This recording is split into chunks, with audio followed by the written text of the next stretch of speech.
Hey guys, it's Lisa. I hope you had a great week at camp. We're going to continue with our story, so close your eyes and here we go. It only took a few weeks after their miraculous exodus from Egypt for the Israelites to start complaining to Moses. Why did you make us leave Egypt? We had plenty to eat there. Where are we going to find food and water in the desert? We're going to starve. Moses cried out to God in frustration. What am I going to do with these people? They're going to kill me if we don't find food and water soon. God told Moses, I've heard their complaints, and I will provide for my people. The next morning, the ground was covered with a flaky bread-like food that tasted like honey cakes. Puzzled by this, the Israelites called it manna, which means, what is it? Every morning, God provided manna, giving people nourishment and strength for their day. Then every night, winds blew flocks of birds called quail into their camp, making it easy to catch them for food. Later, God even made water pour out from a rock for the Israelites to drink. Throughout their journey, God guided the Israelites through the desert with a cloud that protected them from the sun's scorching heat. During the cold nights, a pillar of fire guided them, providing warmth and light for their travels across the rugged terrain. 2 months after leaving Egypt, the Israelites set up camp at the base of Mount Sinai. All of a sudden, a powerful storm rolled in, and dark clouds covered the mountain. The people of Israel trembled in fear. Lightning filled the sky, and the ground shook as God's voice was heard from a blazing fire on top of the mountain.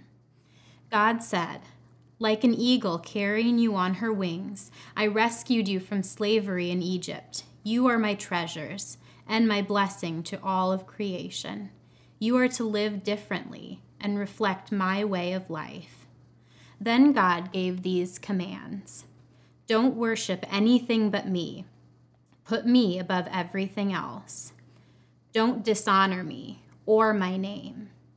Remember to set aside a day in each week for rest and worship. Honor your parents. Don't murder, steal, or lie. Live pure lives. Be faithful to your spouse. Don't be jealous of what others have. Be satisfied with what I give you. As God spoke, the Israelites trembled with fear and backed away from the mountain. They cried to Moses, do not let God speak to us, or we will die. Moses encouraged them. Don't be afraid.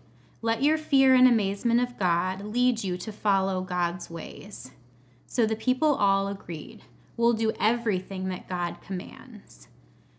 As the Israelites stood at a distance, Moses climbed up to the dark clouds. There, on the mountaintop, God gave him stone tablets with the commands and laws on them, carved by God's own finger.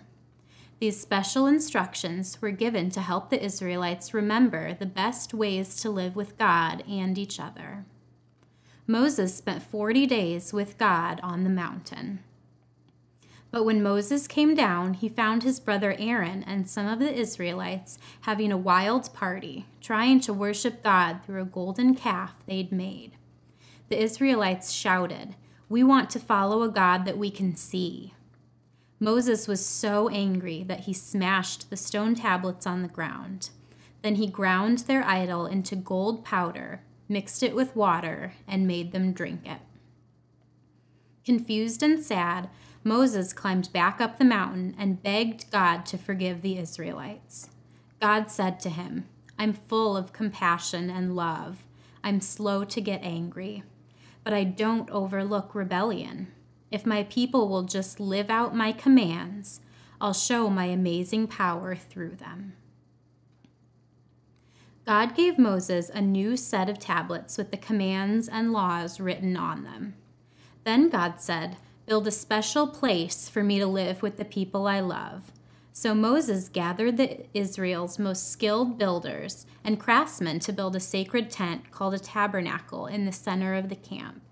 Inside the tent, the Israelites placed the tablets with the commands in a special wooden chest called the Ark of the Covenant. At that time, the Israelites organized themselves into 12 groups called tribes, according to which of the 12 sons of Israel, Jacob, was their direct ancestor. Moses' brother Aaron and his descendants were chosen to represent the people as priests. Priests were spiritual leaders who had the special job of bringing sacrifices to God. The priests were the only ones allowed inside the tabernacle. If anyone else tried to come near God's presence and enter the tent, they would die. When God's presence was inside the tabernacle, a cloud appeared above it. This cloud turned into fire at night. When the cloud moved, the Israelites packed up and followed it, as it guided them on a long journey back towards their promised land.